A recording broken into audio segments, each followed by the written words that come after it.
Okay, now we're going to discuss about subtracting dissimilar fraction. Same rule with adding dissimilar fraction. We need to first find the LCD. Okay, now let us find the LCD or the common multiple of 10 and 5. As I have said, limang multiple lang po muna. Okay, let us get the multiple of 10 and 5. So we have 10, 20, 30, 40, and 50. While seat 5 is 5, 10, 15, 20, and 25. Ano pong common multiple meron si 10 at 5? Okay, very good. We have 10 at saka 20. Now, since we're talking about the LCM or the LCD, means least, pinakamababa. Ano po mas mababa between 10 and 20? Okay, ang pinaka-least common multiple nila ay 10. Therefore, our LCD is 10. Now, let's proceed. Same with adding the similar fraction. Let us divide it. 10 divided by 10 is 1. 1 times 9 is, okay, 9. Next, 10 divided by 3 is, okay, 2. Then 2 times 3 is 6. Now, since they are the same, similar fraction na po siya, that was the time that we're going to subtract. 9 minus 6 is, okay, very good, 3.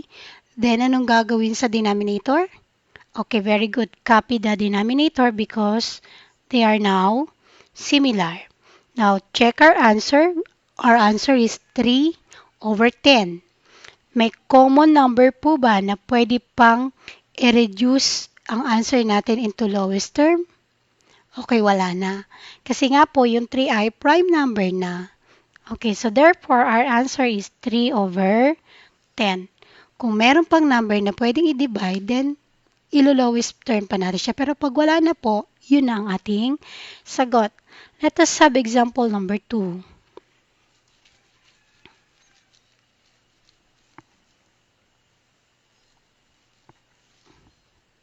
Number 2 na. We have 23 and 1/4 minus 15. Okay. Okay, this is the subtrahend and this is the minuend. As you can see, yung minuend natin walang fraction. Rather, this is the minuend and this is the subtrahend. So, yung ating subtrahend ay walang fraction. So, ang gagawin natin is simply subtract the whole number, then copy the fraction. So, 23 minus 15 is equal to, okay, 13. Since we don't have fraction here, just copy the given fraction. Tanong, pwede pa po bang mapaliit ang ating fraction dito or ma-reduce into lowest term? Okay, hindi na. Therefore, this is our answer. 13 and 1/4. Another example, number 3.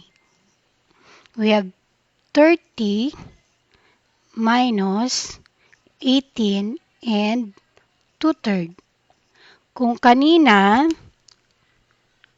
yung minuend natin ang may fraction at yung subtrahend ay wala, dito naman ang minuend ang walang fraction. Yung subtrahend meron. Pag ganito po ang case, hindi pwede.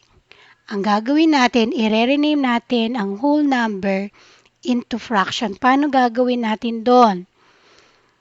Let us subtract 1 to the whole number. Magbabawas po tayo ng isa.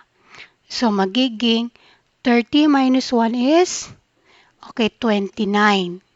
Now, yung isa pong binawas natin, gagawin natin fraction. Saan natin kukunin yon? Kung ano po yung denominator dito sa ating subtrahend, yun din ang kanyang magiging numerator at denominator. Okay, ulitin ko po Kanina 30 lang yan. So sabi natin, hindi pwedeng mag-subtract kapag ang minuend ay walang fraction samantalang ang subtrahend ay meron. Para magkaroon to ng fraction, babawasan natin ng isa. Yung binawas nating isa, ito rin po yan, no? Diba 3 divided by 3 is 1. So, ginawa lang natin tong fraction. Kaya naging 3 over 3. Saan galing yung 3? Ayun po. Kung ano yung denominator nito, yun din ang magiging numerator at denominator niya. Since may fraction na siya, ito po, kokopyahin na natin dito. So, 18 and 2/3. Now, 29 minus 18 is equal to, very good, 11. Now, 3 minus 2 is 1. Then, copy the denominator kasi pares lang naman sila. Okay? Now, check the answer. Yung 1/3 po ba, pwede pa nating i-reduce sa lowest term? Okay, hindi na. Therefore, our answer is 11 and 1/3. Okay, let's have another example. Example number 4.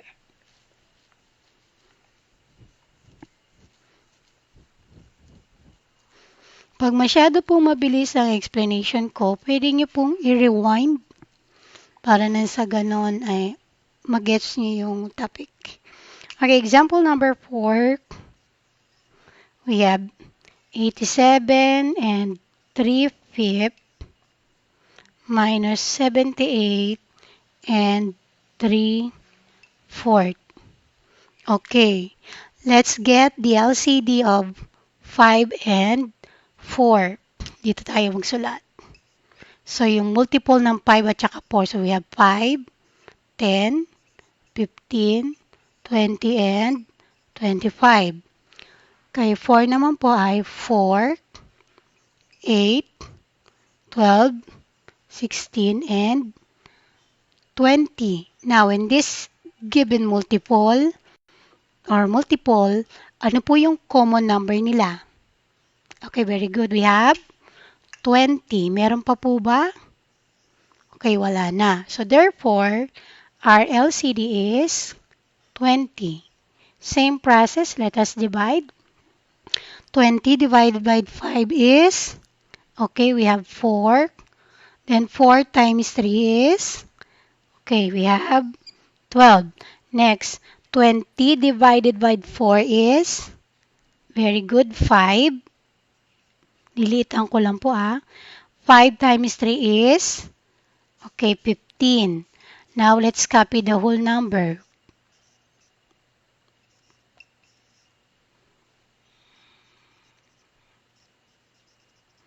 Now, since they are now similar fraction, we can now subtract it. Now, 87 minus 78. So, what will be our answer? Okay. By the way, take a look our numerator. Dito 12, dito 15. Sa tingin nyo ba si 12 at si 12 pwedeng bawasan ng 15? Okay, hindi. So, ang gagawin natin, i-rename uli natin to. So, paano? Tulad ng ginawa natin kanina, babawasan natin ang whole number ng isa. So, tanggalin ko po to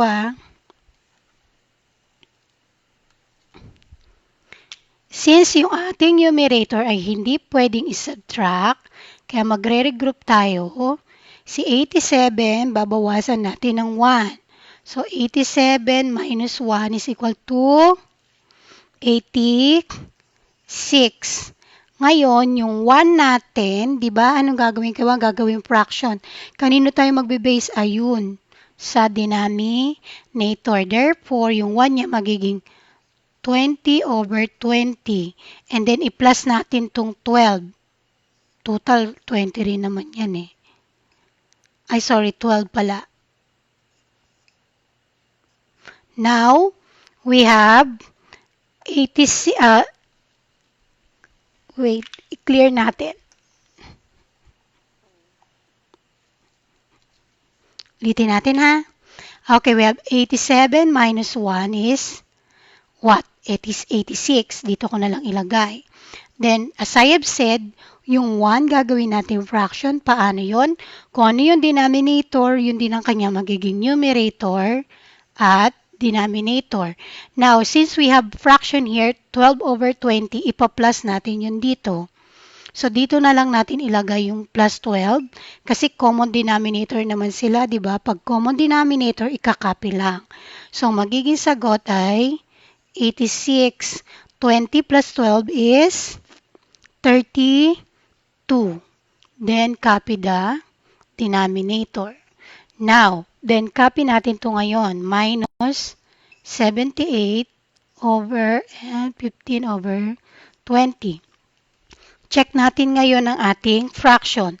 Ang numerator natin dito ay 32. Dito ay 15. Pwede na ba nating i-minus? Okay, pwede na. So now, let's proceed. 86 minus 78 is, okay, very good, 8. Now, 32 minus 15, tama ba?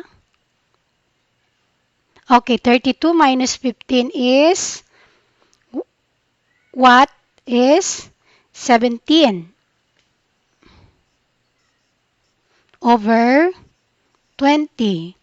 Now, tanong, pwede pa bang i-reduce into lowest term ang 17 over 20?